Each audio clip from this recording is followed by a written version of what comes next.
So this evening mga kapatid, in part 2 ng ating pag-aaral of the Perseverance of the Saints, kung lolobin po ng Panginoon, tatapusin na po natin ang ating pag-aaral in the teaching series of the Doctrines of Grace, o kung tawagin po ang mga doktrina ng biyaya.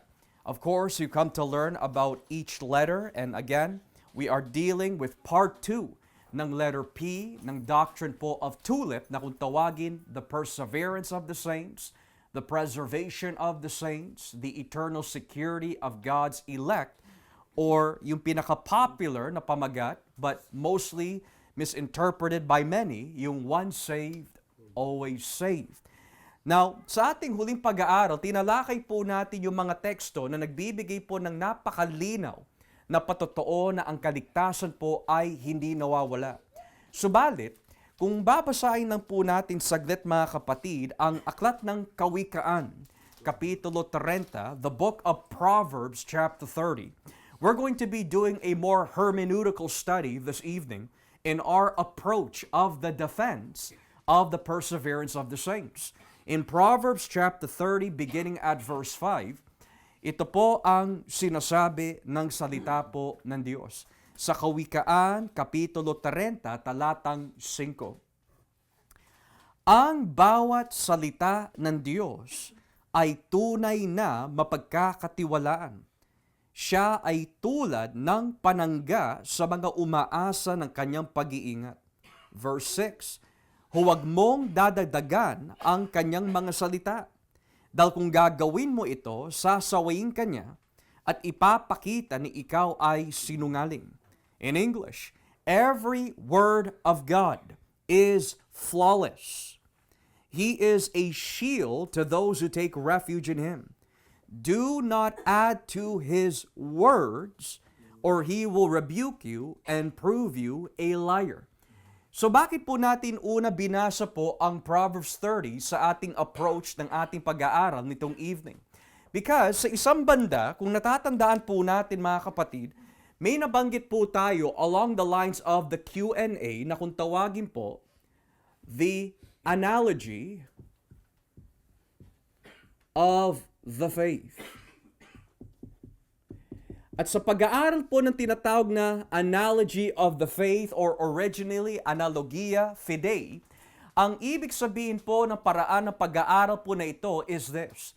If there is one text na parang nagbibigay ng kontra sa ibang teksto, or if there's one text na hindi po siya nagbibigay ng linaw, tayo po ay kailangan humanap pa ng mga ibang teksto in the Bible para lamang magbigay ng linaw sa kahulugan ng tekstong ito.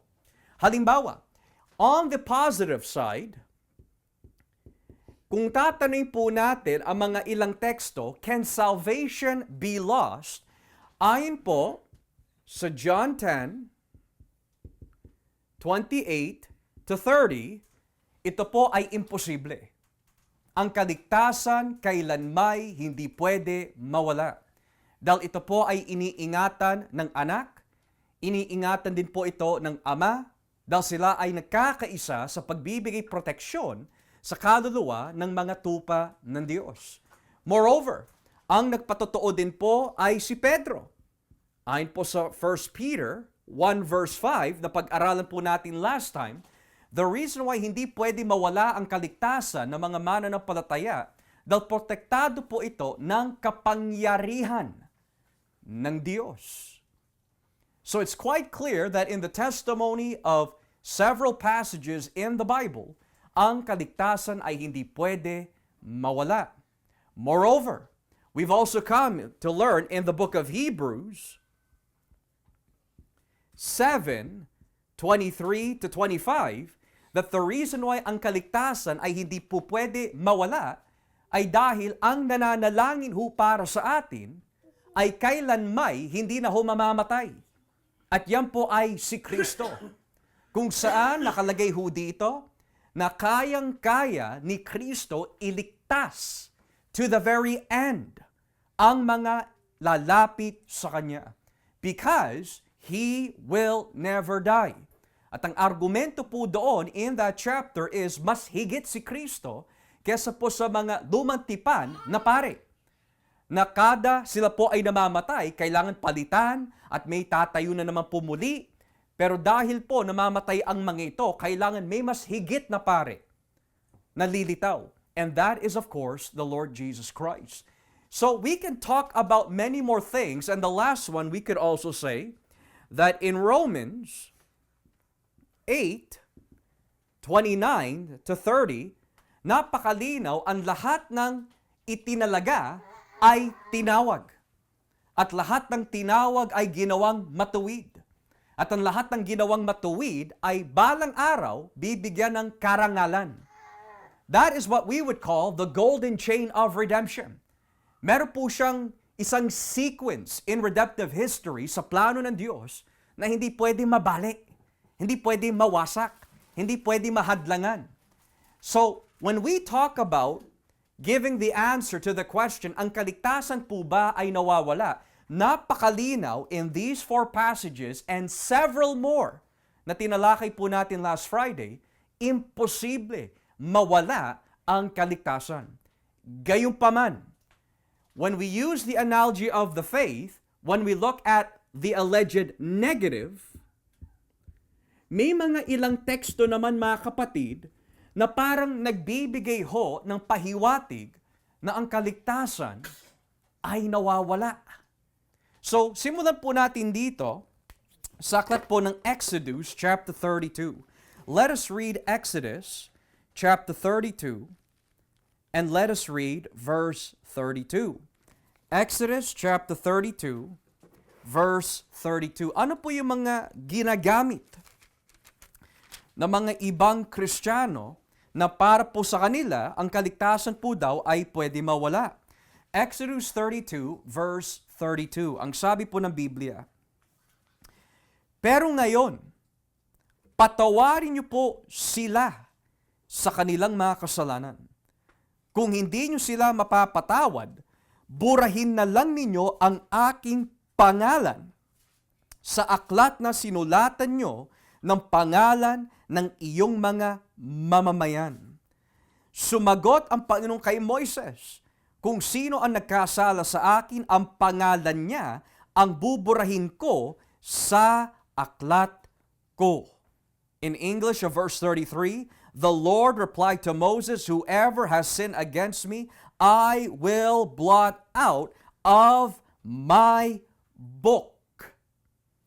So for us, at first glance, parang okay, parang ang pinapahiwatig nito is that kapag ang tao po ay nagkasala, mawawala ang kanyang kaligtasan kasi sabi mismo ni Moises, burahin mo ang aking pangalan sa iyong aklat.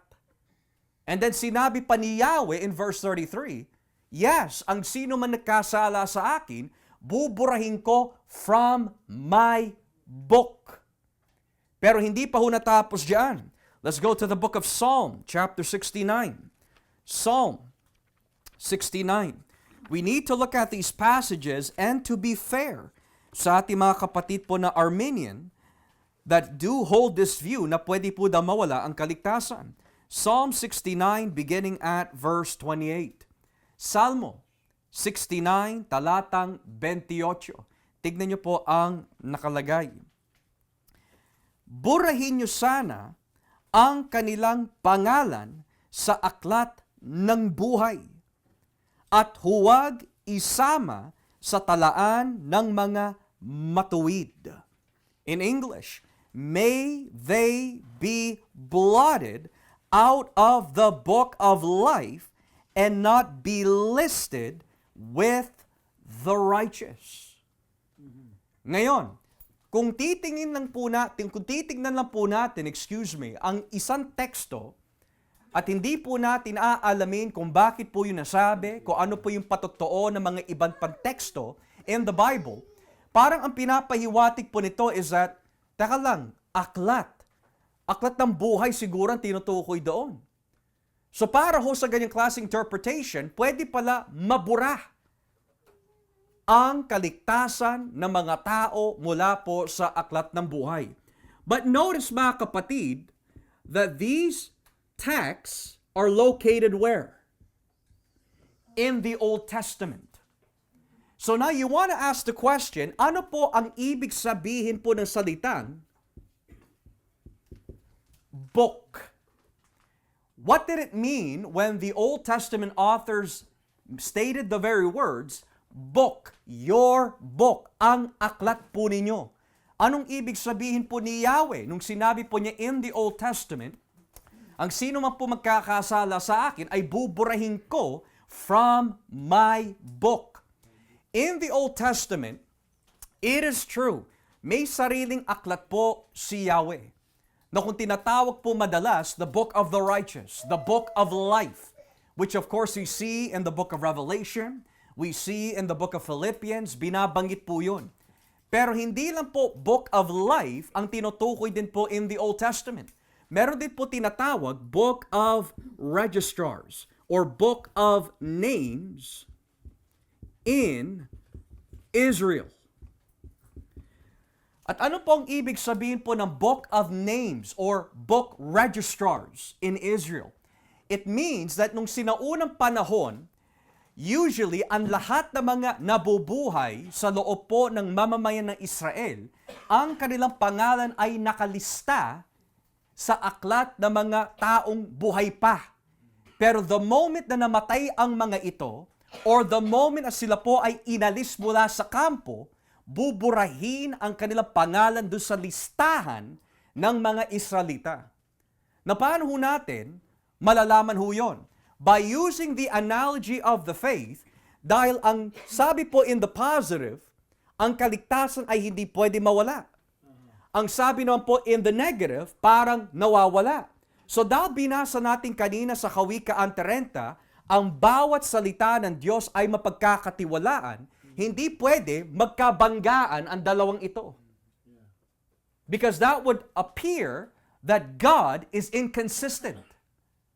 Kung ang Diyos po ay mabuti at ang Diyos po ay hindi Diyos ng kalituhan, it is not to be interpreted kapag may positive at parang may negative, nagkakambanggaan po yung dalawa. But rather, ang tinuturo po sa atin ng analogy of the faith, dahil hindi po pwede magkabanggaan ang mga tekstong ito, we need to understand what the other texts of the Bible have to say na magbibigay po ng linaw sa pagkakasundo ng mga tekstong ito.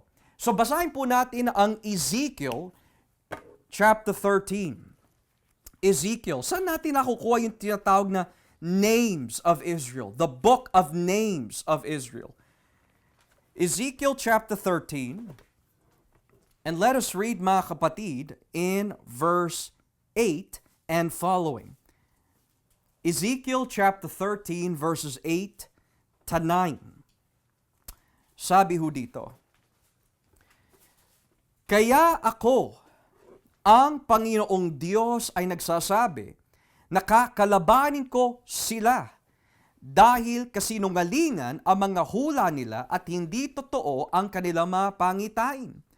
Parurusahan ko ang mga propetang hindi totoo ang pangitain at kasinungalingan ang mga hula. Hindi ko sila ituturing na kabilang ng aking mamamayan at ang mga pangalan nila'y hindi isusulat sa talaan ng mga mamamayan ng Israel at hindi maaaring pumasok sa lupain ng Israel. At malalaman ninyong ako ang Panginoong Diyos. Now in English, verse 9, my hand will be against the prophets who see false visions and utter lying divinations. They will not belong to the council of my people or be listed in the records of Israel. You see? So in the Old Testament, totoo may tinatawag na book of life. Pero there's also a book of names of Israel na binabanggit ho dito. Ngayon, ang warning ni Yahweh in the book of Ezekiel is that unang-una, kung ang mga false prophets ay magpapatuloy sa kanilang maling gawain in giving false statements, false prophecy, buburahin ko, aalisin ko ang kanilang mga pangalan from the list of names ng aklat ng mga tao na inilagay in Israel. In other words, the book of Israel. Aalisin ho yun. Now, how do we know, mga kapatid, that when you approach the New Testament naman, that this was what was understood sa kanila, na kapag ang tao po ay nagpatuloy sa kasalanan, o kapag ang tao po ay namatay, aalisin na po ang kanilang mga pangalan. Well, it's interesting kasi, before we head to the New Testament, look what it says here in Psalm chapter 1. Kasi yung sinasabi po kanina, na aalisin po sila sa aklat ng buhay, is of the same language that on the day of judgment, they will not be able to stand with the righteous. Psalm chapter 1, and let us read verses 4 and 6. Salmo 1, talatang 4 hanggang 6. Tignan niyo po ang nakalagay. Salmo 1, 4 hanggang 6. Ngunit, iba ang mga taong masama. Sila'y parang ipa na tinatangay ng hangin. Parurusahan sila ng Diyos sa araw ng paghatol at ihihiwalay sa mga matuwid. Sapagkat pinapatubayan ng Panginoon ang mga matuwid, ngunit ang buhay ng tao masama ay hahantong sa kapahamakan. Now in verse 5, sa wikang English, therefore the wicked will not stand in the judgment, nor sinners in the assembly of the righteous. Now, yung salitang will not stand in the assembly of the righteous ay katumbas na mga salitang I will remove them from the book. In other words, hindi po ito ipinapahiwatig, mga kapatid, na ang kaligtasan po ay nawawala. Bakit ho? Because ang kaligtasan, the moment a person receives it, it doesn't mean dun sa oras pa lang po na yon, isusulat na po ang pangalan ng taong yon.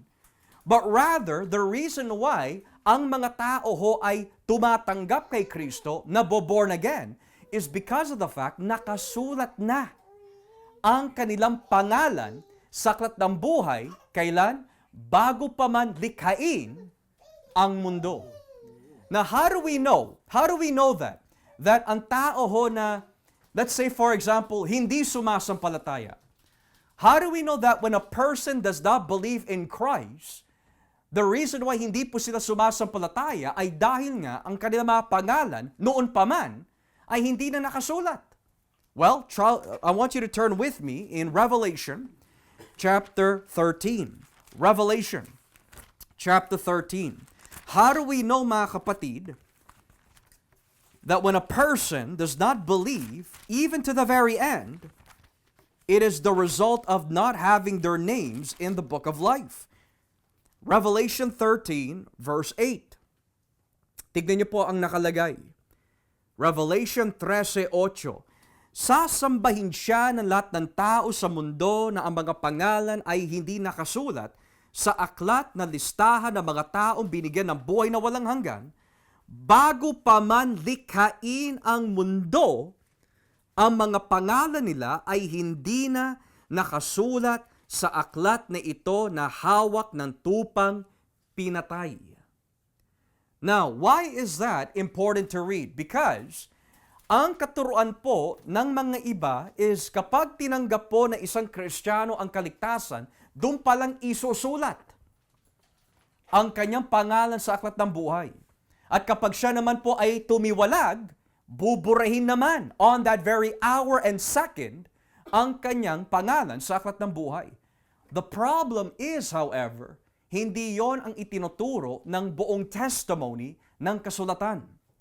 The reason why, ayon po sa Revelation 13, may mga tao that even though they've heard the gospel, ayaw nila tanggapin ang ebanghelyo, but rather sinasamba po nila ang halimaw hanggang sa kamatayan.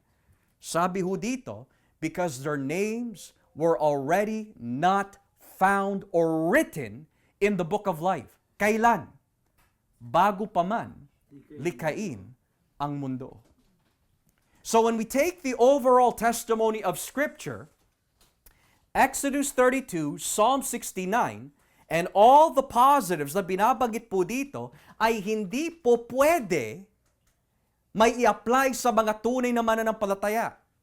Because exegetically, kung natatandaan po natin, sino po ang humihiling sa Exodus 32 na burahin ng Diyos ang kanyang pangalan? Binar po ba ng Panginoon ang kanyang pangalan? No. Madalas sinasagot ng Diyos ang panalangin ni Moises. Pero nakapagtataka, bakit hindi binura ng Diyos ang pangalan ni Moises? Because once you have been elected by God, that is going to eternity na. Wala na pwede humadlang doon. Kaya tignan niyo po ang pangako ng Diyos in Revelation chapter 3. Karagdagan ho ito, Revelation chapter 3. Beginning at verse 5. Revelation chapter 3. Beginning at verse 5. Ang sabi ho dito,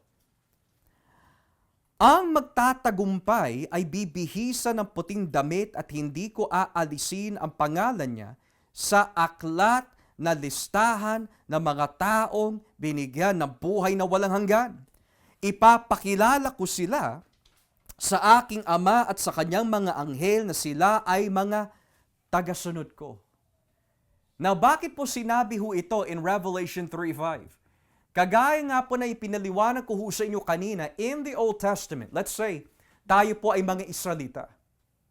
Ngayon ho, kung isa ho sa atin ay namatay, kailangan burahin po ang iyong pangalan sa listahan po ng aklat ng registrar or the names of the men listed in the book of Israel. Bakit? Kasi hindi ka na buhay eh. Patay ka na eh. So aalisin ka na.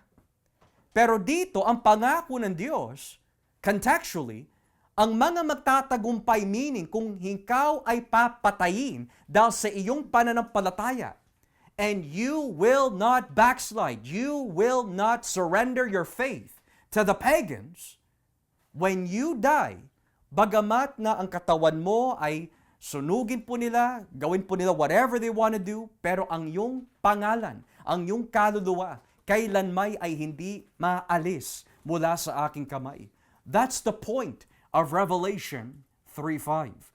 So when we look again at the analogy of the faith or the analogy of Scripture, napakalinaw. Jesus says salvation can be lost. Peter says salvation can be lost. Hebrews says that Jesus is a powerful Savior. Romans 8 teaches that God is a powerful Savior. Therefore, hindi pwede mawala ang kaligtasan.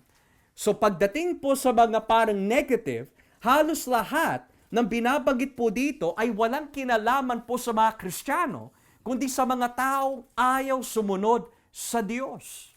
Halimbawa, Exodus 32, bakit po siya sumisigaw sa Panginoon? Burahin mo na lang ang aking pangalan. Dahil yung mga tao ho, kung saan nakatutok ang galit po ng Diyos, ay sumasamba sa ibang Diyos-Diyosan at ayaw magsisi.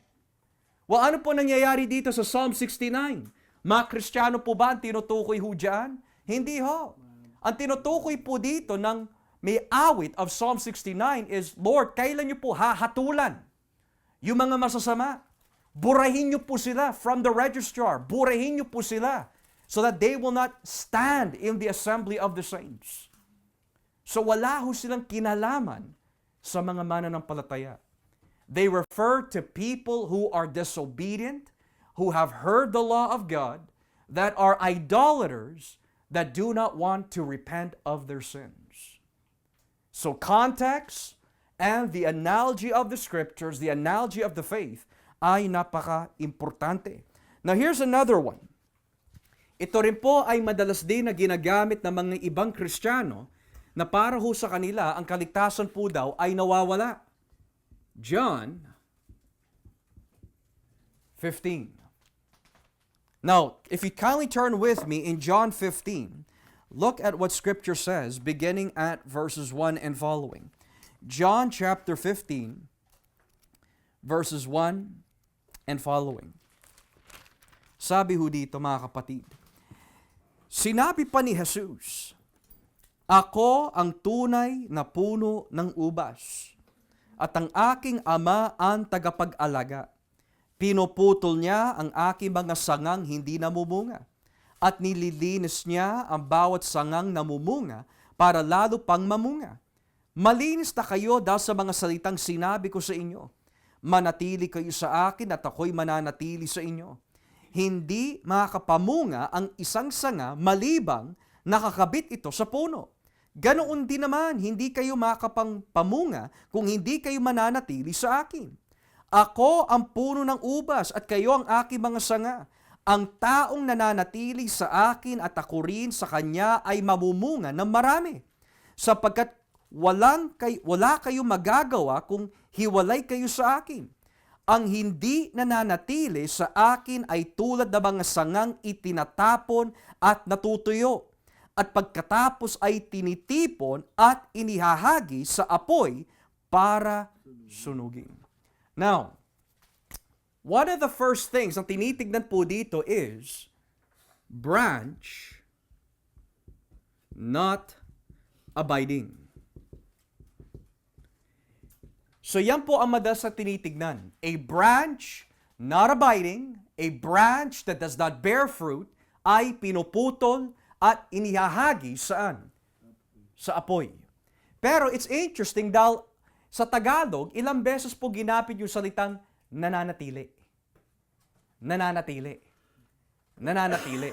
Now, contextually, kaya po nabanggit ni Kristo that He is the true vine. Unang-una, humuhugot po siya sa mga ilang teksto mula sa Lumang Tipan. Unang-una sa Salmo 80. Pangalawa, Isaiah Kapitulo 5. At sa bawang konteksto ho doon mga kapatid, ang pinapahiwatig po sa Salmo 80 and Isaiah 5 is that unang-una, sino ang pwede magligtas sa amin from our sins? And in Isaiah 5, ang mga taga-Jerusalem ay hindi namumunga. So ngayon, dumating na ang tunay na vine. I am the true vine. And he goes on to say, ang sino man nakakabit sa akin ay mamumunga. Pero ang mga hindi nakakabit po sa akin o hindi nananatili sa akin ay pinuputol at hinahagi sa apoy. Now here's what's interesting. Most of our brothers and sisters na naniniwala po na ang kaligtasan ay nawawala, dito po sila muna pupunta. Pero if you're not using the analogy of the faith, bakit ka magsisimula sa John 15 kung meron na po mga binanggit na ang ating Panginoon in the first 14 chapters of the book? In other words, bago po dumating ang John 15, meron na tayo John 10. Si Kristo din nagturo, hindi mawawala ang kaligtasan. And then 5 chapters later, sasabihin niya, o nga pala, mawawala ang kaligtasan ninyo. Aba, magulo ang ating Panginoon pag ganon. Moreover, meron din, bago ho dumating ang John 10, meron po tayong John 8. Ano po nakalagay sa John 8? Turn with me. John chapter 8. And let us read verses 30 to 31. Tignan niyo po ang nakalagay. John 8:30 to 31. Nang marinig ng mga tao ang mga sinabi ni Jesus, marami sa kanila ang sumampalataya sa Kanya. Sinabi ni Jesus sa mga Hudyong sumampalataya sa Kanya, kung patuloy kayong susunod sa aral ko, totoo ngang mga tagasunod ko kayo. Now, the words, patuloy kayong susunod, can also be translated, if you remain. If you abide in my words. It's the same word na ginamit po in John 15. So ang katanungan, ayon po sa John 8, sino po yung itinuturing mga tunay na Kristiyano? Yung mga hindi nananatili o nananatili? Yung mga nananatili. So by the time you get to John 15, napakalinaw na that the reason why hindi namumunga yung mga hindi nakakabit, the reason why hindi namumunga yung mga hindi nananatili is because they're not true disciples. That's the usage of the theology of John outside of chapter 15. Kaya nga napakahirap na tignan lang natin ang isang bersikulo o dalawang bersikulo na hindi po natin tinitignan yung buong patotoo una ng context, ng aklat, at ng buong patotoo ng mga iba pang aklat sa Biblia. So, Bago ho dumating ang John 15, meron ng positive, chapter 10. Meron ng positive, chapter 8. Ang nananatili, ang nagpapatuloy ay mga tunay na alagad ko. So bakit hindi sila namumunga? Hindi sila nananatili. Hindi nagpapatuloy. Now, bukod pa ho sa John, how do we know that ang mga tunay na Kristiyano, regardless kung ano po ang level po nila sa pananampalataya, kailanmay ay hindi mauuwi na walang bunga? Turn with me mga kapatid in Matthew chapter 13. Mateo, kapitulo 13. And let's look at the testimony of other parts of Scripture. Matthew 13, verse 23. Mateo 13, talatang 23. Natatandaan niyo po ba ang talinghaga tungkol sa manghahasik? Matthew 13, verse 23. Tignan niyo po ang nakalagay. Ngunit, ang mabuting lupang hinasikan ng binhi ay ang mga taong nakikinig sa salita ng Diyos at nakakaunawa nito. Kaya namumunga ito sa kanilang buhay. Ang iba'y napakarami ang bunga, ang iba'y marami, at ang iba namay katamtaman lang. In other words, wala tayong makikita na ang isang tunay na Kristiyano na tumanggap sa Ebanghelyo, kailanmay hindi magbubunga. Ang sinasabi po ni Kristo dito in John 15, ito yung mga tao na walang bunga talaga.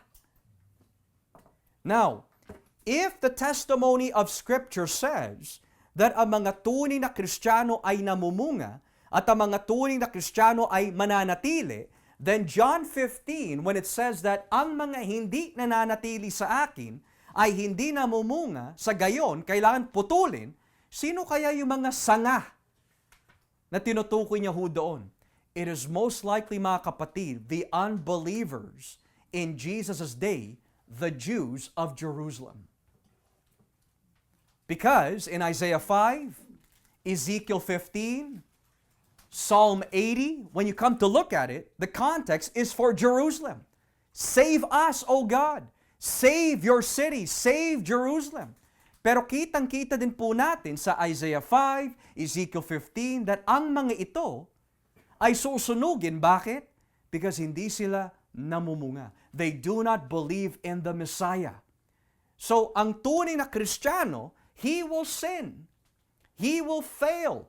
Even seasons that he will fall. But he will never permanently lose his salvation. Bakit po? Because of the positive text na nakikita ho natin in Scripture. So, John 15, hindi natin pwede gamitin yan. Because bago pa man dumating ang John 15, you have already John 8, John 10, and to further the argument, turn with me in John 17. Tignan niyo po nakalagay sa John 17. Bakit po natin sinasabi na ang kaligtasan ay hindi pwede mawala? Because look at verse 12. John 17 verse 12. Tignan niyo po nakalagay. Sabi po ng Biblia sa Juan 17 talatang 12. Habang kasama nila ako, iningatan ko sila sa pamagitan ng kapangyarihang ibinigay mo sa akin. Iningatan ko sila at walang napahamak sa kanila maliban sa taong itinakdang mapahamak para matupad ang kasulatan. Well, before John 17, Jesus already made a promise, I give them eternal life and they will never perish. Then in John 15, those who are really connected to me will bear fruit. Then in John 17, sabi niya, idinadalangin ko sila. Well, sino sila? Yung mga ibinigay ng Ama kay Kristo. Iningatan ko ang kanilang kaligtasan. Iningatan ko sila. Wala ni isa sa kanila ang nawala o napahamak maliban kanino? Another Christian? No. Judas Iscariot, who is not a Christian, but was predestined for destruction. So if you add the pieces together, bakit po may mga iba hindi namumunga na kailangang putulin? wala silang tunay na kaugnayan sa Diyos. Bakit po sila hindi namumunga? Dahil hindi sila ang iniingatan ni Kristo. Bakit yung iba nagpatuloy pero ang mga ito ay hindi? Dahil ipinapakita ho sa atin ng Biblia that these na hindi na nagpapatuloy ay mga hindi talaga tunay na Kristiyano. And where do we find that? Turn with me in 1 John chapter 2. 1 John, chapter 2, beginning at verse 19. Unang Juan, kapitulo 2, verse 19. Again, we're using all of Scripture. 1 John 2, verse 19. Sabi po na Biblia.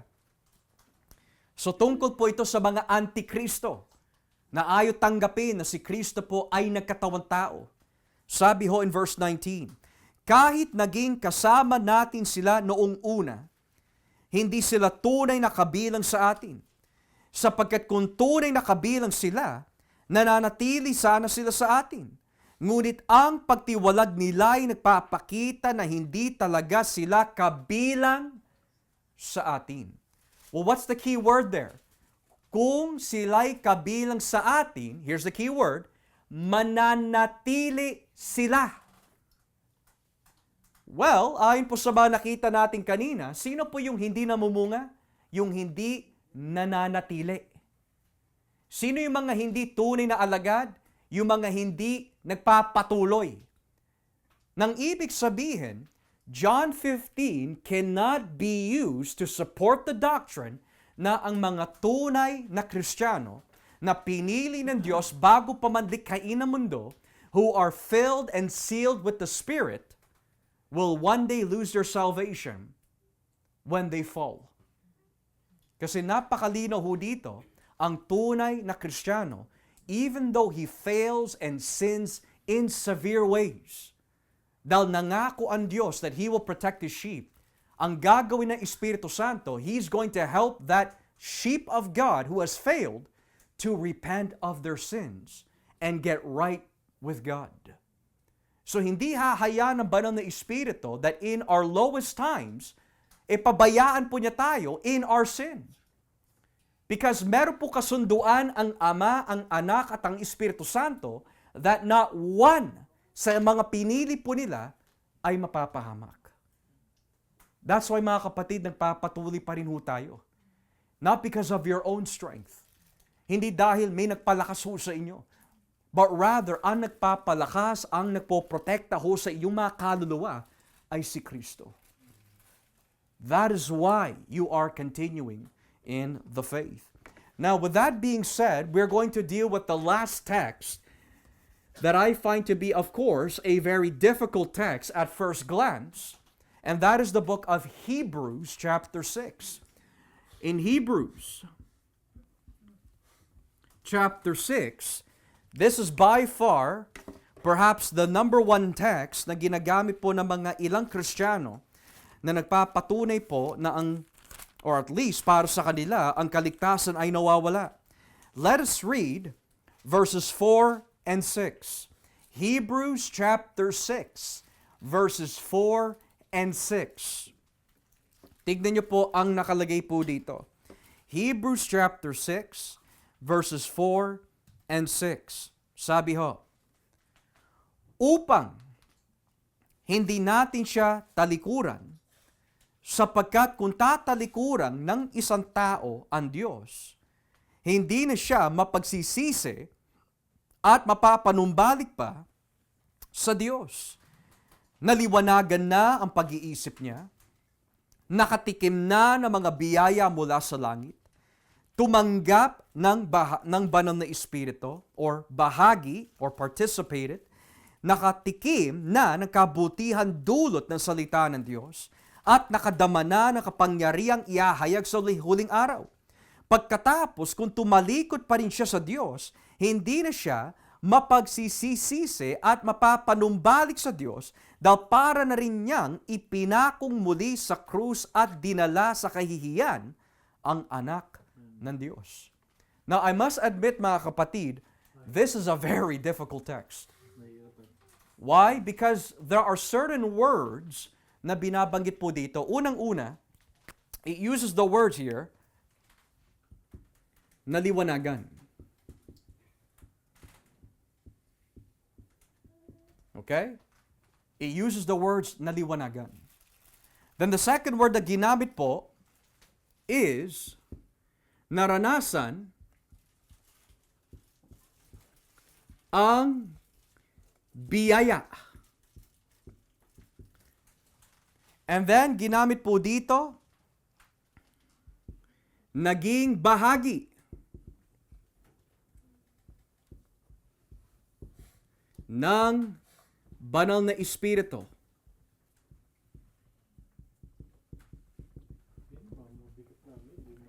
And then, nabanggit po dito, natikman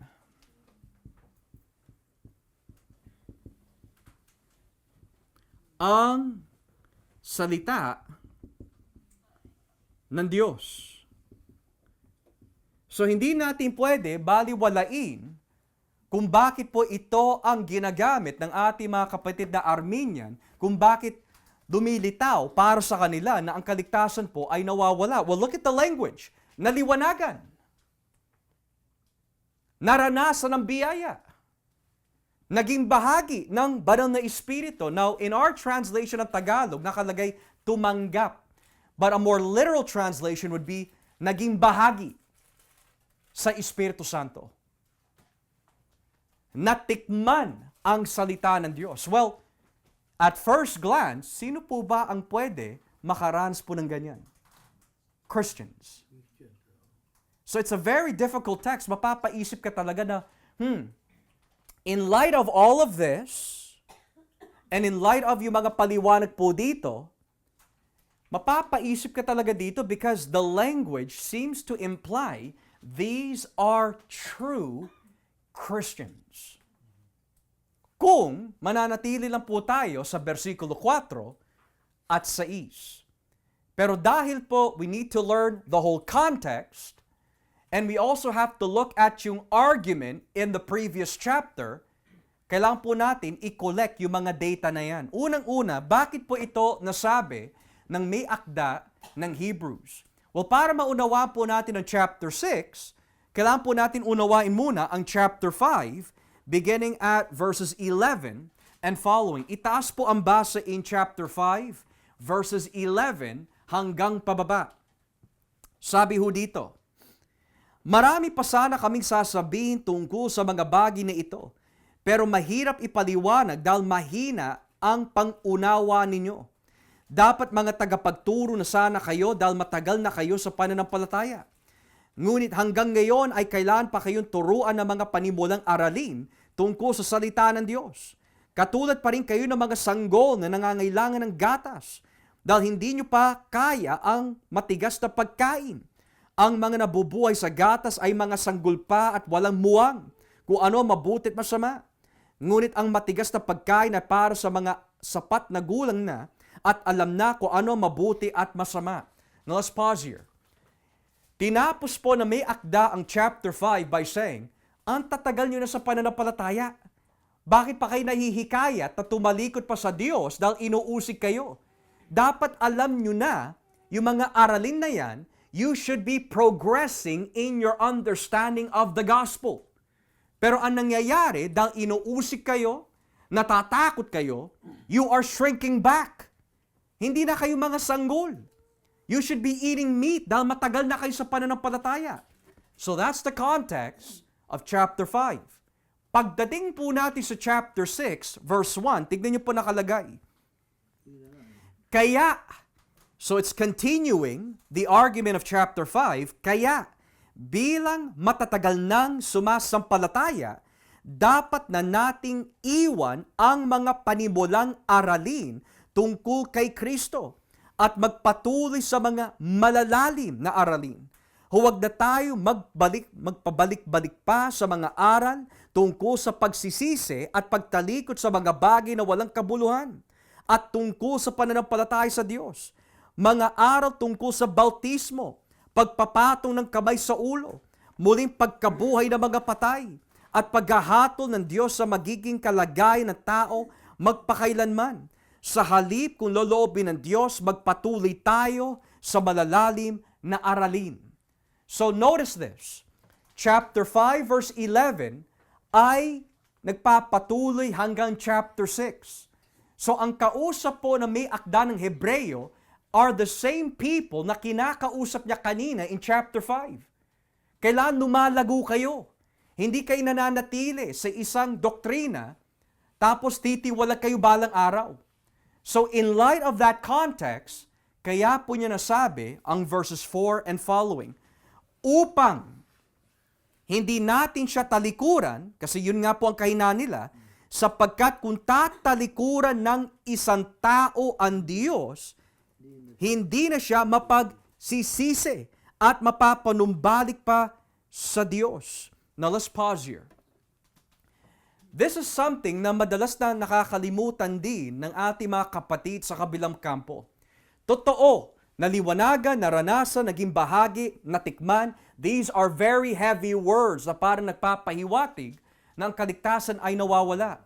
But to forget the few words na binanggit bago po ito nabanggit. And what are those words?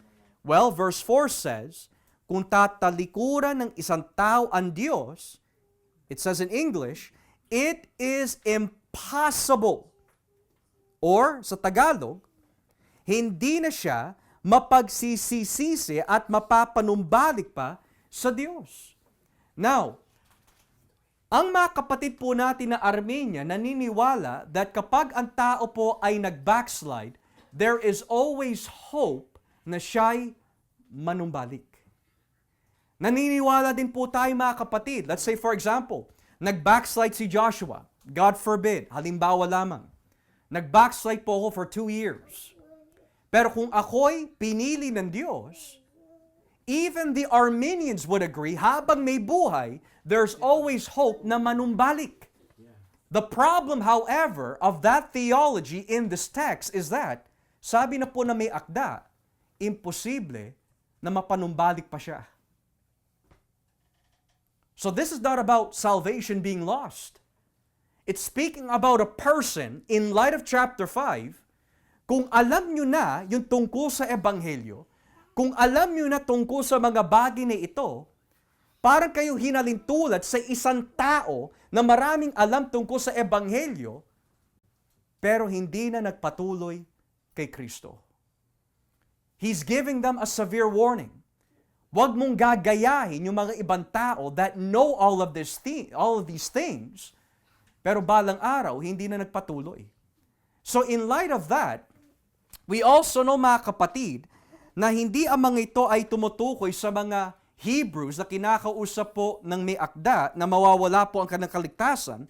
Because if you read verses 7 and following, how do we know hindi ito yung tinutumbok o tinutukoy na may akda?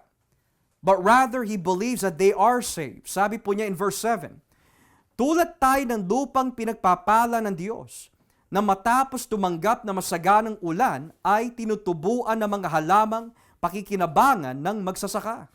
Ngunit kung matitinik na mga halaman lang ang tumutubo roon, wala itong pakinabang. Nanganganib itong sumpain na lang ng Diyos at sa bandang huli ay susunugin. Look at verse 9. Mga minamahal, kahit na ganito ang sinasabi namin, nakakatiyak kaming na sa mabuti kayong kalagayan tungkol sa kaligtasan ninyo. So kung babasahin na po natin ang Hebrews 6 verses 4 and 6, at hindi natin ipagpapatuloy po ang basa, parang ang dating, oo nga, nawawala nga ang kanilang kaligtasan.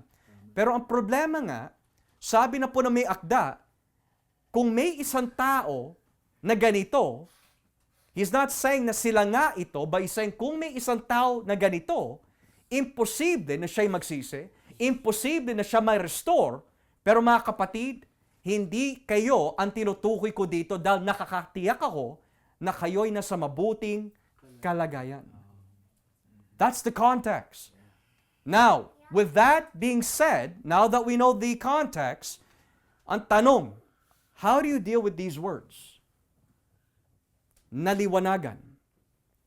Ang ibig sabihin po ng naliwanagan, mga kapatid, can be understood as illumined, enlightened, came to an understanding.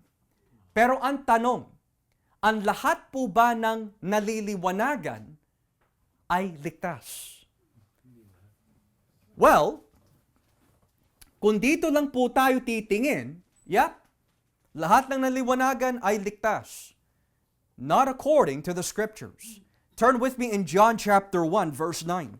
Because the same Greek word na ginamit po dito ay ginamit din po in John 1 verse 9. Tignan niyo po in John chapter 1 verse 9. Ang lahat po ba ng naliwanagan ay tumanggap o naligtas? John 1 verse 9. Tignan niyo po ang nakalagay. Sabi ho dito, ang tunay na ilaw na nagbibigay liwanag sa lahat ng tao ay dumating na sa mundo.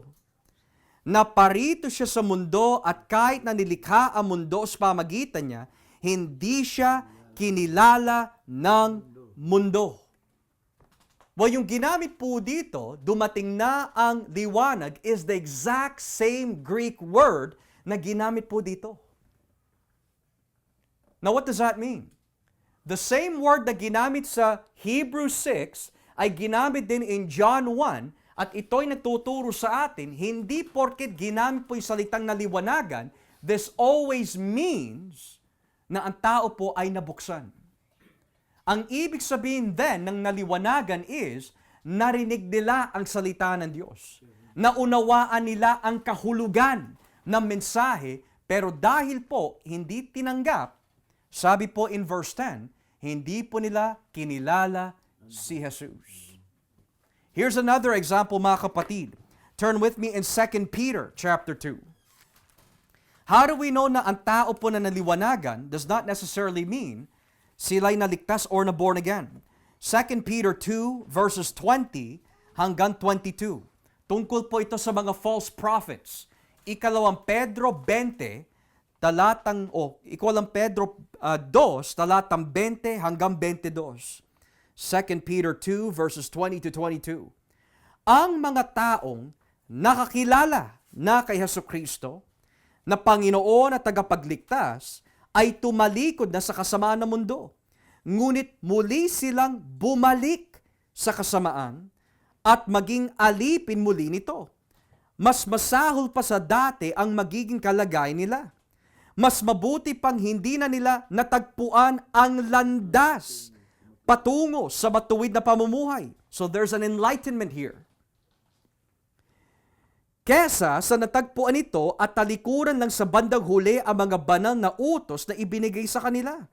Bagay sa kanila ang kasabihan, ang aso'y kumakain ng suka niya, at ang baboy paliguan man ay babalik din sa kanyang lubluban. So, posible po ba sa isang tao na maunawaan niya na si Kristo ay Diyos? Maunawaan niya, maintindihan niya kung ano po ang konsepto ng Ebanghelyo? Well, yes, it's possible. But does that always mean tatanggapin nila? No. Marami ho tayo nakausap po ng mga tao mula sa iba't ibang reliyon.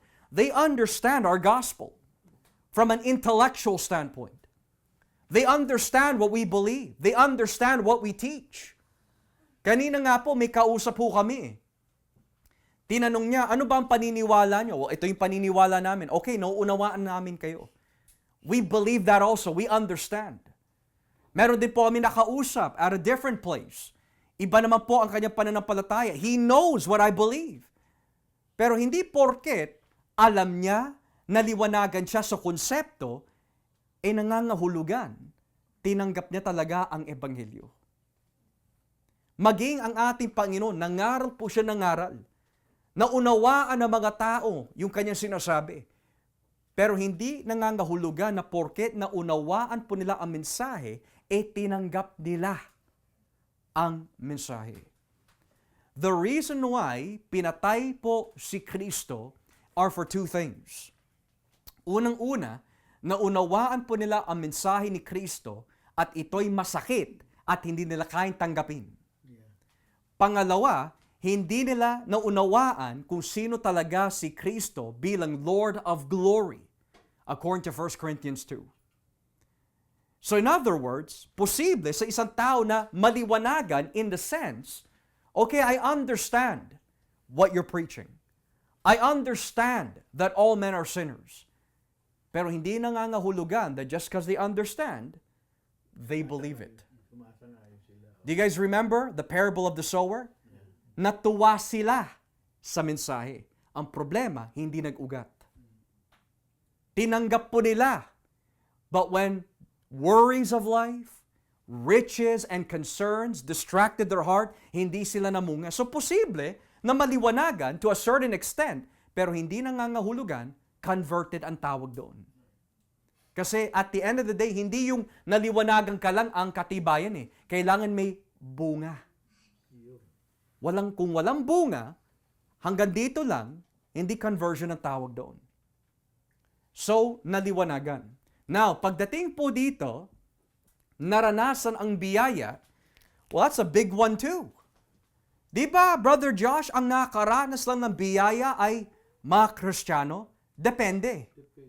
Sa patotoo ng buong kasulatan. Basahin po natin mga kapatid ang Mateo Kapitulo 5. Mateo Kapitulo 5. Depende kung anong klaseng biyaya ang tinutukoy ho natin dito. Matthew chapter 5, verse 45. Mateo 5:45. Basahin po natin. Mateo 5:45. Kung gagawin ninyo ito, magiging tunay na anak kayo ng iyong amang nasa langit. Sapagkat hindi lang sa mabubuting tao niya pinapasikat ang araw, kundi pati na rin sa masasama. At hindi lang ang matutuwid ang binibigyan niya ng ulan, kundi pati na rin ang mga hindi matuwid. Ang tanong, yung pinapasikat po yung araw sa mga hindi matuwid, biyaya po ba yun ng Diyos? Yes. Yung pinapakain po niya ang mga hindi matuwid, biyaya po ba yun ng Diyos? Yes. Ang pangangalaga sa kanila, sa konteksto ng probidensya, biyaya po ba yun ng Diyos? Yes. But in the case here, it is to be understood within the framework of paano po ng mga ito naranasan nila ang biyaya ng Diyos. Once you're a part of the community in the church at narinig mo ang salita ng Diyos, nasaksihan mo ang pagkilos ng Diyos, at maari naranasan pa nila yung pagbabautismo, in some fashion and form, naranasan din po nila ang biyaya ng Diyos. Because in the Christian worldview, may mga tinatawag po yung paraan ng biyaya. So ano po yung mga paraan ng biyaya na ipinaparanas po niya to the church? The preaching of the Word of God is a means of grace. The Lord's Supper is a means of grace. Kung ikaw ay binautismohan in water, that is also a means of grace. In other words, lahat ng kabutihan at pagpapala na nararanasan po ng iglesia, in some fashion and form, pwede rin po maranasan din ng mga hindi tunay just because they're a part of that community to a certain extent. So kahit hindi po siya mananampalataya, naranasan po niya ang biyaya ng Diyos because he's heard the Word of God. At pinapahaba din po ng Diyos ang kanyang buhay, kaya naranasan din niya ang biyaya ng Diyos. So here, yung biyaya is not a reference to saving grace, dahil nga, we've already established in these texts, kapag ikaw ay iniligtas talaga ng Diyos, hindi na ito pwede mawala.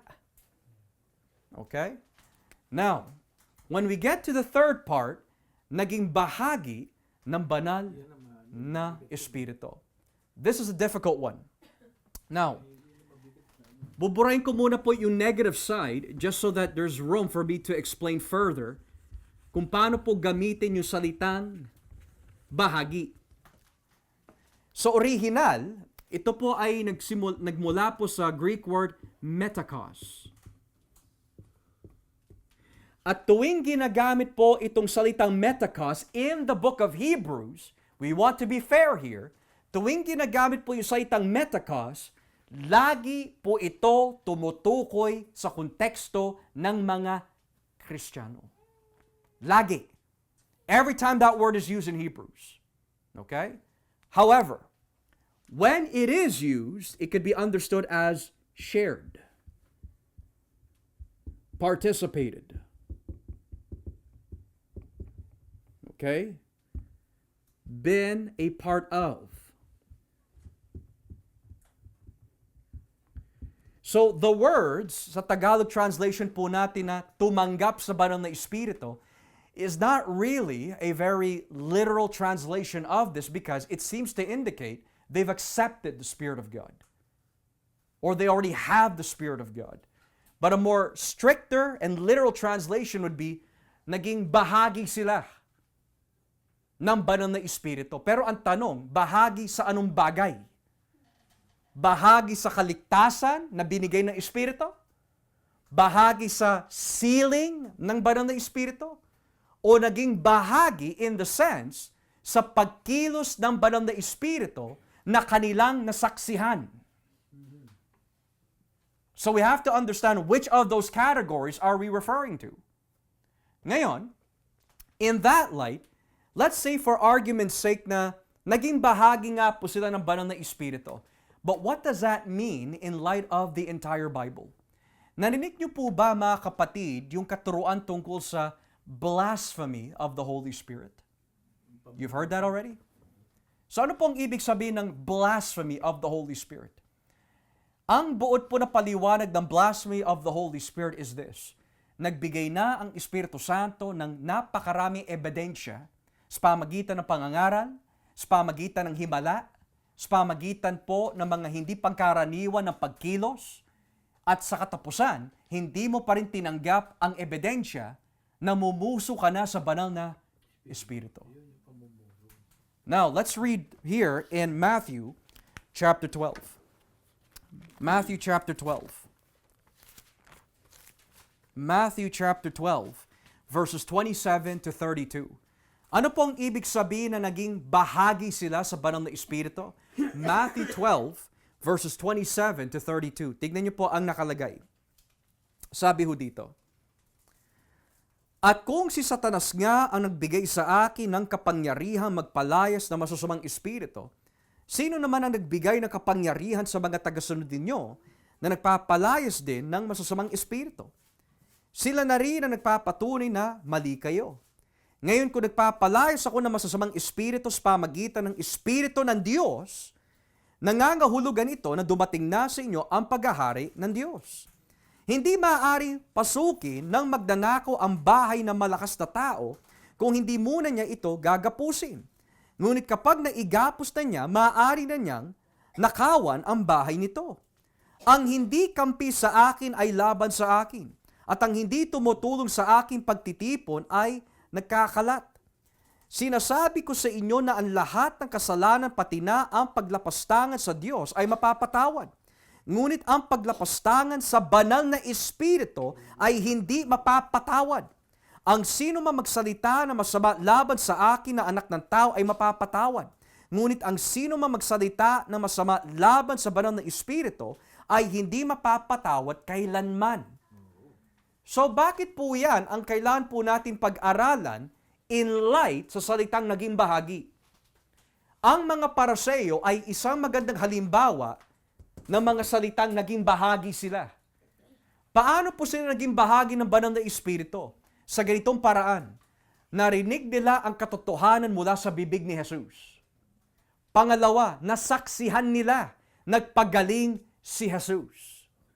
At sa kabila ng kanilang mga nakita at nasaksihan na ebidensya mula sa banal na Espiritu na kumikilos kay Jesus, they still reject the truth. Sila yung binabanggit, naging bahagi sa banal na Espiritu. Iyon yung tinutukoy po in 1 John, sin unto death. Narinig mo na ang katotohanan from the Spirit, nakita mo na yung pagkilos ng Espiritu Santo, nakita mo na totoo ang sinasabi ng Espiritu Santo, and then sa huli, titiwalag ka, wala nang kapatawaran ang mga taong iyan. So, naging bahagi ng banal na Espiritu. Can a Christian filled by the Holy Spirit, though imperfect po siya, commit the blasphemy of the Holy Spirit? No. You know why? Because the Spirit of God will prevent him from doing so.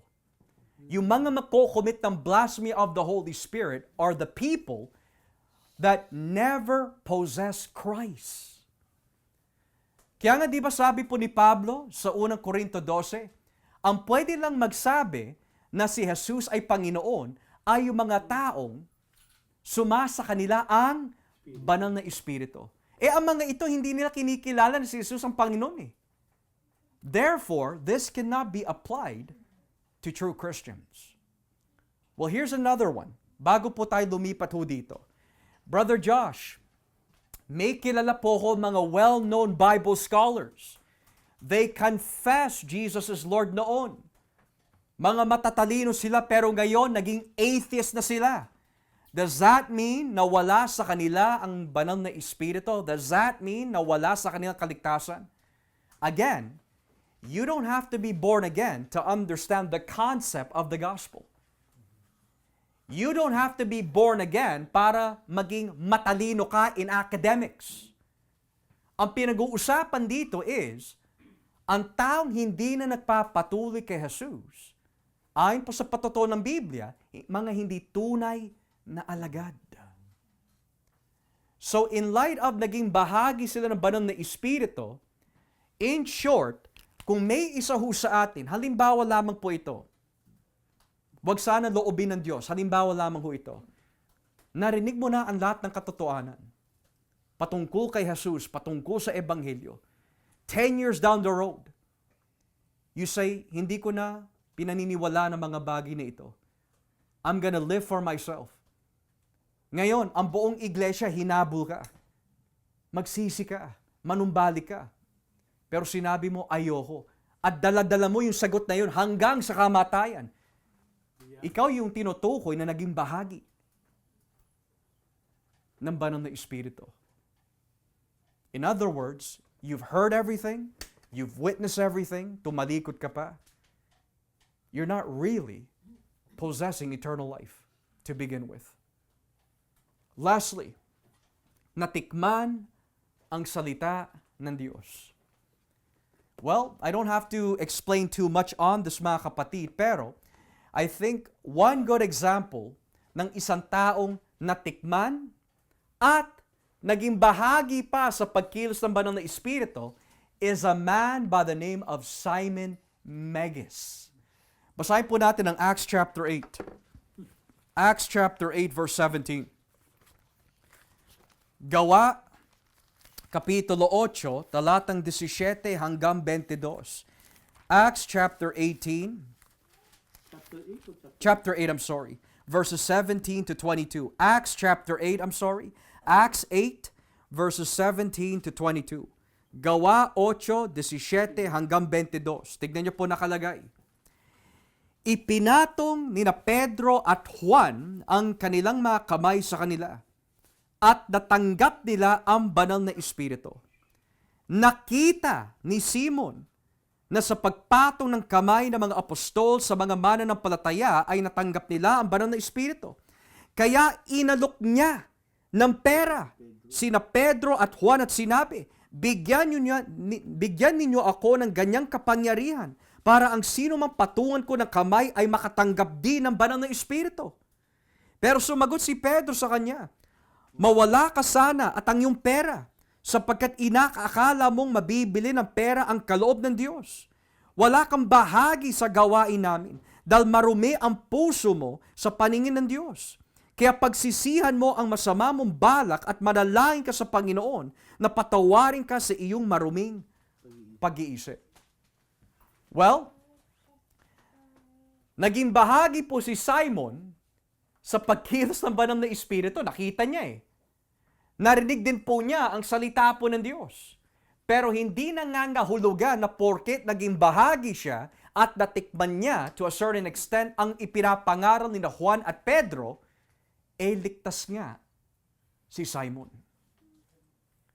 So in short, kagaya po ito mga kapatid, ng mga tao puwapasok sa iglesia. Hindi porket puwapasok ang isang tao sa iglesia, bisita man po yan or whatever, nangangahulugan porket narinig niya ang salita ng Diyos, naging bahagi sa pagkilos ng banal na Espiritu in the church, masasabi natin, ligtas yan.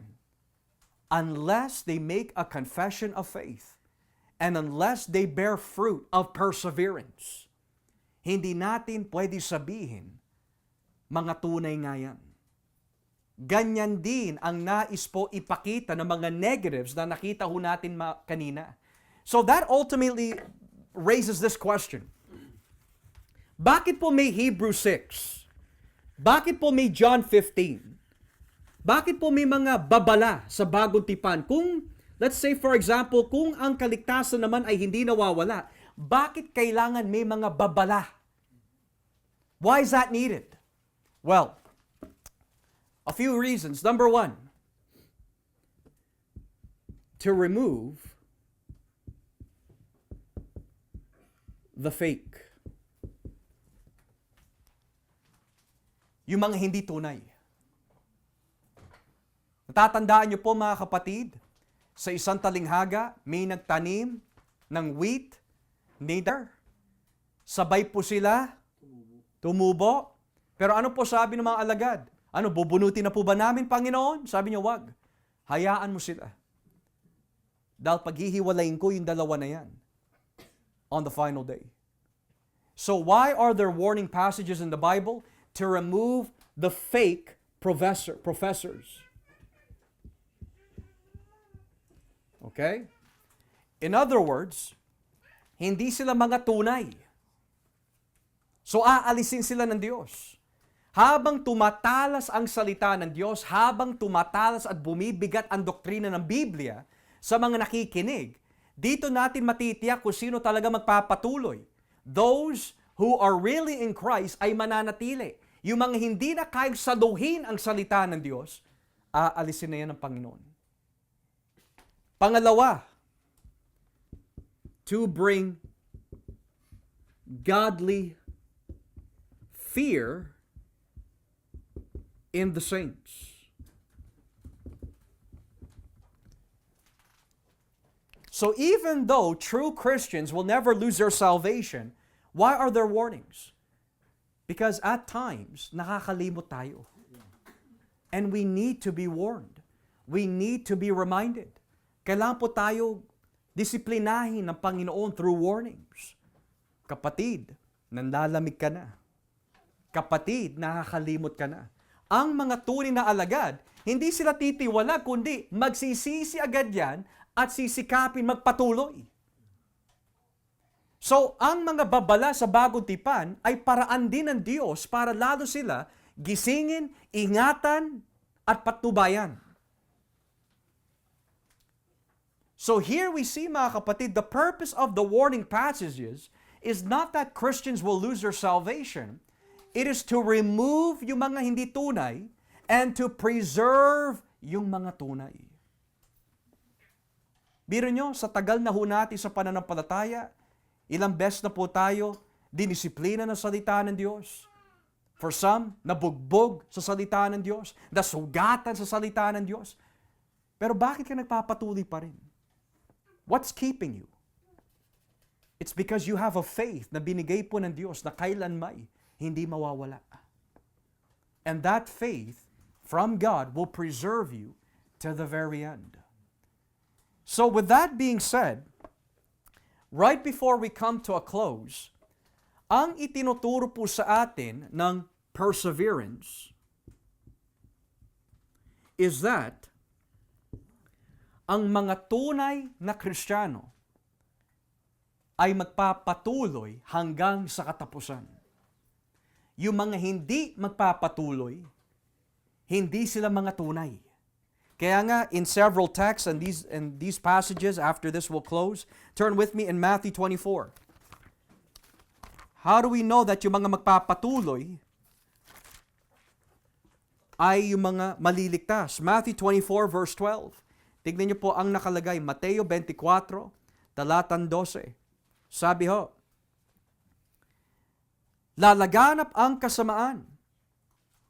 At dahil dito, manlalamig ang pag-ibig ng maraming mananampalataya. Ngunit ang mananatiling tapat hanggang sa wakas ay maliligtas. So sino po yung hindi namumunga? Yung hindi nananatili. Sino yung mga hindi tunay na alagad? Yung mga hindi nagpapatuloy. Pero sabi dito, ang magpapatuloy, mananatili hanggang sa wakas ay maliligtas. Colossus Kapitulo 1. Colossians chapter 1 verse 23. Colossians chapter 1 verse 23. Tignan niyo po ang nakalagay po dito. Colossus 1:23. Sabi po ng Biblia, pero kailangan ninyong manatiling tapat at matatag sa pananampalataya at huwag hayaang mawala ang pag-asang dulot ng magandang balita na narinig ninyo. Ang magandang balita na ito ay ipinahayag na sa buong mundo at akong si Pablo ay naging lingkod nito. If you continue in your faith, established and firm, and do not move from the hope held out in the gospel. Then in Hebrews chapter 2, kung ating po babasahin, Hebreo Kapitulo 2, talatang 1. Hebrews chapter 2 verse 1. Tignan niyo po ang nakalagay, Hebreo 2:1. Kaya dapat nating panghawakang mabuti ang mga katotohanang narinig natin para hindi tayo maligaw. We must pay the most careful attention therefore to what we have heard, so that we do not drift away. Lastly, chapter 3 ng Hebrews. Chapter 3, verse 14. Hebreo 3, talatang 14. Tignan niyo po ang nakalagay. Sapagkat kasama tayo ni Kristo kung mananatiling matatag ang pananampalataya natin sa Kanya hanggang sa wakas. So sa madaling salita mga kapatid, ang mga hindi nagpapatuloy doesn't mean ito'y mga Kristiyano na wala ng kaligtasan. Because clearly the Bible teaches ang mga tunay ay magpapatuloy. Yung mga hindi tunay ay hindi magpapatuloy. Yung mga hindi pinili ay hindi mananatili. Yung mga hindi pinili ng Diyos ay hindi mamumunga. So yung katuruan na ang kaligtasan ay nawawala, in some way, shape, and form, actually belittles, even though it's not intended, but it does belittle the saving power of Christ. It really does. Kasi kung si Kristo is a powerful Savior, pero may nawawala sa kanyang kamay, that means, yung kanyang kasunduan sa Ama ay hindi natupad. At hindi lang po yun, hindi rin makapangyarihan ng banal na Espiritu kasi sabi ng Biblia, the Holy Spirit has sealed us. At kung mawawala ang kaligtasan, hindi rin makapangyarihan ang Espiritu. Which means there is a disconnect in the plan of the Trinity. So hindi sila nagkakaisa. Can you imagine that? Ang Ama, may mga pipiliin ako. Jesus, mamamatay ka para sa kanila. Pero namatay nga si Kristo, kaya lang, hindi niya kayang iligtas to the very end ang mga ito. Para hindi lang yun, maging ang Espiritu Santo. I know I sealed them, kaya lang, napakalakas ng kanilang free will, kaya hindi ko sila masagip. If that were true, that is not a God worth worshiping. The God of the Bible is a powerful God. And He is able to save us to the very end. So with that being said mga kapatid, nawa po sa ating pag-aaral this evening on the doctrines of grace. Naging malinaw ho sa atin why it's so important that when we're using tools of study for the Bible, that gamitin po natin ang buong patotoo ng banal na kasulatan. So, are there any questions this evening sa ating mga pinag-aralan? Pastor, yung Colossians ano yung isa? 1:23. Colossus 1:23. Okay? Anyone else have any questions this evening? Sa ating mga tinalakay. Sir, Yes po. meron ba discipline for discipline for your faith? Ano ba ang para? Why do? Discipline po sa faith. Ano ho ibig niyo po sabihin nito? Spiritual discipline. Like para hindi tayo manlamig? Parang ganon? Parang ganon po ba? Meron gano'n, babalik sa dating. Yes. So, ang sabi ho ninong sa Roma 8, kailangan po natin patayin yung kahinaan ng ating mga laman. Araw-araw. So, ano po ang itsura ho nun? Paggising pa lang ho natin sa umaga, humihingi na po tayo ng lakas at biyaya sa Diyos sa pamagitan ng panalangin. Pangalawa, kung tayo po ay bibigyan po ng Diyos ng oras at lakas na magbasa po ng Biblia, basahin po natin.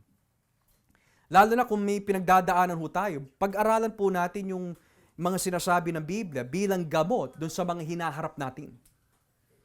And then pagkatapos po nun, manalangin ulit po tayo, Panginoon, sa lahat ng mga natutunan ko sa Biblia, ingatan niyo ho ako. Huwag niyo po hayaan na ako'y makalimot. And then uulitin po natin yon araw-araw. Araw-araw ho. Okay? Alright. Very good question. Kuya. Kasi yung sinabi, just going back doon sa book, no? Sa book. Ang nakasulat doon na pangalan ay mga pangalan ng elect. Yes. Okay. And sabi natin na may mga ang unbeliever ay parang point that I'm trying to make is yung implication pag sinabi kasing blot out the name. It gives the idea na as if na ang Their names are already there. the name is already there even for the Yeah. unbeliever. Yes. Ang pangalan niya ay nandun, but at some point, binablock out yung pangalan. So, which does not make sense. Yes. Kung wala naman yung pangalan niya dun, bakit pa kailangan i-block out? Yes. Right. So dun ako medyo... Nakalito yun eh. Right. So that's why that's a very good question, Kuya. That's the reason why I brought us kanina in Psalm 1. Kasi yung ibig sabihin ng blotting them out ay katumbas ng they will not stand in the assembly of the righteous. So, of course, there is anthropomorphisms in the Bible. Yung, kumbaga, mga style of human language that is not to be taken literal para lang maintindihan natin. So, of course, hindi tayo naniniwala that God has a literal book, right? But rather, it's a way to convey truth that, hey, what is a familiar book to them? Well, the book of the Israelite names. Well, I'm going to remove you from the covenant community. I'm going to remove you from this. So, in other words, hindi kayo makakatayo sa aking presensya on the day of judgment. Yun ang punto ho doon. Yeah, so that's why we use the analogy of faith. Right? Okay? Okay, bunso, to talaga. Pastor, di ba, yung removed in the registrar of Israel, katumbas din ba yung pag namatay isang tao, tatanggalin na yung pangalan nila sa na buhay sila, patay na sila. Ganon. In Israel. Sa Israel. Kasi Book of Registrar po yun eh. Oo, pero sa atin, ganon din sa di ba? Pag namatay yung tao, tinatanggal na yung na... Dito po sa Canada. Patay na. Oo. Sa Canada ha. Oo. Yeah. Ngayon, ang tanong ko, may possibility ba? Kasi nangyari doon sa merong namatay, pero bumalik muli sa sa pagkabuhay. So, na yung niya, yung takito. So, paano ho yun? Na nagkaroon ng napatay na siya, pero nailista siya na para bumalik muli sa pagkabuhay. Masasabi mo bang yun? Coincident o what? Ano yun? I really don't know. Kasi, yan ang yung register na May possibility ba na yung bagamat nasasabi natin, sa tingin natin hindi siya elect, pero yung pala elect. So kung, if I'm understanding your question po, are you saying that kung ang tao po na namatay, inalis po siya sa registrar ng Canada, Oo, Israel, O, or... hindi ba? Register. Kasi usually sabi mo, ang ano pag namatay isang tao, Yes po. doon Sa Israel. Sa Israel, Yeah. oo. Tinatanggal nila yung pangalan ng buhay Yes. sa patay. Aha. So, What if nabuhay siya? nabuhay. So paano yun? Yung ba yung merong... So, kasi, Yeah. Well, again, Nangyari. yung book of registrar po is to be understood as ito yung mga tao in Israel that are part of that community. Ngayon, let's say for example, based on that that scenario, di ibabalik ho siya doon. pero, masasabi ba natin na Elect. yung tao na akala natin hindi ligtas, ligtas pala. Okay, so kasi if I'm not, so are you saying okay, tanggalin na po natin yung book registrar para lang ito po yung ito po yung buod. Basta ikaw ay pinili ng Diyos. Mamatay ka man o mabuhay ka muli, kagaya po ni Lazarus, ligtas ka pa rin. Pinili yun ng Diyos. So alisin na po natin yung book of registrar. Kasi yan na nagiging analogy. Kaya ko lang nasabi kasi pinasok mo yung kapag namatay ang tao sa Israel, tinatanggal yung pangalan nila. Yes po. Ngayon, kung sakaling dumating man sa punto na Nabuhay siya. nabuhay siya, ibig sabihin, is there a possibility na yung akala natin hindi siya ligtas, yung pala ligtas. Well, the thing is, we have to make a distinction. Kagaya po na nabanggit ko po kanina, hindi porket may book of registrar nangangahulugan patungkol po yung sa kaligtasan. Yeah. It's just a list of names, yung mga tao who are citizens of that nation. So sabihin na po natin namatay siya. Okay, nabuhay po muli. Hindi po apektado ang kanyang kaligtasan kasi the book of registrars does not deal with salvation. It's just the community lang. Now, in the case po dun sa yung blotting out the names. This is interesting. Kaya po natin binasa po kanina yung Revelation 13:8. Ano po nakalagay doon? Ang kanilang pangalan ay hindi na nakasulat. Meaning, it was never there to begin with. So the words blot out, their names are not found there, it simply means in the day of judgment, hindi sila mapapabilang sa kaharian ng Diyos. So, hindi na, pero sinasabi mo hindi na. Ibig sabihin, nakasulat yung pangalan, pero Hindi ho.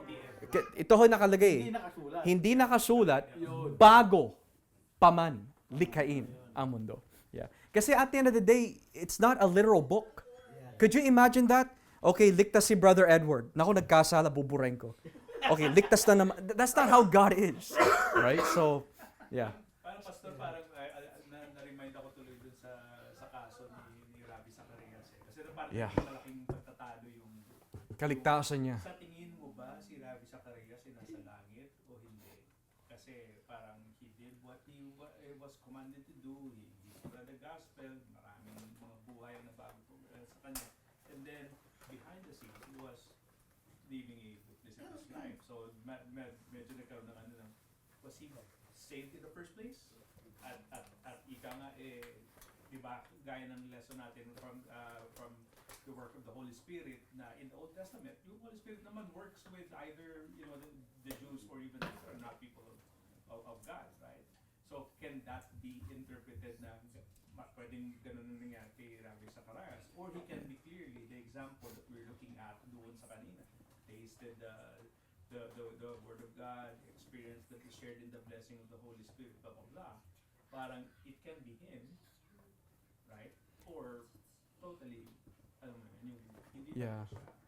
siya. The difficult issue kasi doon, kuya, with relation to that debate is that if anyone has heard from his mouth that he did not repent, then yes, he would fit that category.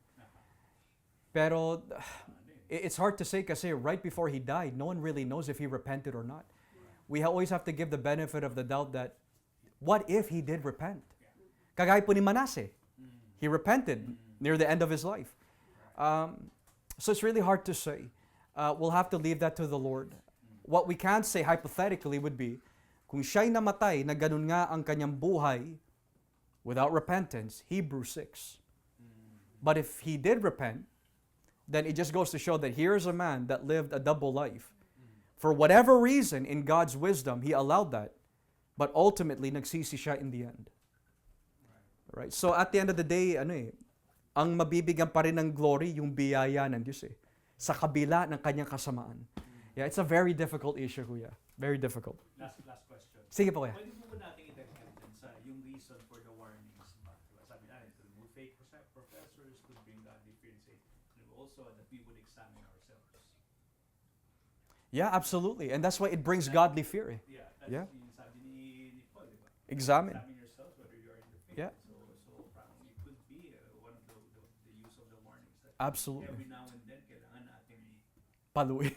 kailangan nating tingnan. Oo. Kung nga ba'y talagang Yeah. am I really in the faith, or am I just going through the motions of what is supposed to be a Christian life, but lacking the actual spirit that moves that Christian life from being born again to growing in maturity. Absolutely, kuya. And kaya nga sabi ni Haring David, search me, O God, know my heart. So, we need that. We really do. Yeah. Matter of fact, di ba nga, ang sino man dinidisiplina ng Panginoon, yun ang kanyang minamahal. Right? I rebuke who I love. Right? So, we definitely need that. Anyone else have any other questions this evening sa ating pinag-aralan? Any questions related or unrelated sa ating mga tinalakay? Okay. So, karagdagan din po, right before we come to a close, that whole Hebrews 6 issue, well, it cannot refer to a true Christian losing their salvation because there's a Hebrews 7. And Hebrews 7 says, Jesus is able to save them. Not everyone, but them. To the very end. Yung them na yun walang iba kundi yung mga inilapit ng Ama kay Jesus. Okay? Alright, so with that being said, purihin po ang Panginoon. We have finished our series on the doctrines of grace. And I pray that sa ating Panginoon that He would grant us the grace na lalong lumalim po tayo sa Kanya, mag-ugat lalo sa Kanya at lumago lalo sa Kanya. That we would always be humble in the sight of a gracious, holy, and living God. As we give our doxology this evening.